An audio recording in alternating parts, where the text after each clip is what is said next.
1992. gadā Latvija tikko atgūs neatkarību, bet Latvijas lielākajā kara bāzē militāristi rīkojas kā ienāk prātā.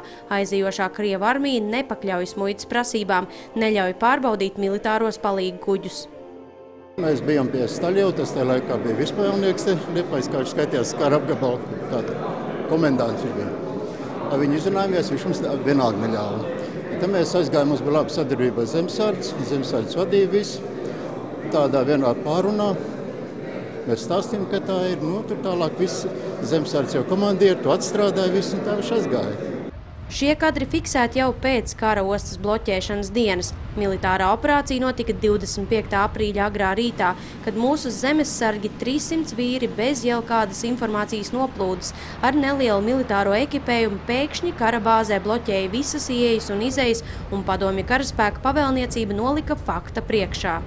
Cits saka, tā varēja būt avantūra ar asinsliešanu. Cits vērtē klasiski, burvīga, milzīga, varena militāra operācija.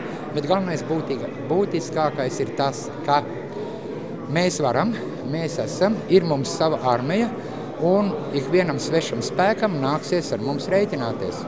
Par godu karostas blokādē Liepājā pie karostas tilta atklāja piemiņas plāksni. Vispatiesākos un emocionālākos stāstus par to laiku var atklāt tie vīri, kuri plānoja un vadīja operāciju un plecu pie pleca piedalījās tajā. Man patīk cilvēku morālā stāja uz to mirkli. Jā, es vienkārši redzēju, kā viņi jūtās, jā, kad viņi var un ka viņi šeit ir saimnieki. Jā, un kad viņi bija gatavi nepieļaut, lai šeit saimnieko kāds cits. Šiem zemesargiem bija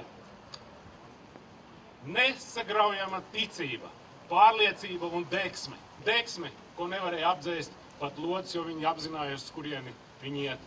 Tāpēc es mums visiem novēlu saglabāt un uzturēt šo ticību un pārliecību. Laura Drēziņa, Jānis Šnipke, TV Kurzeme.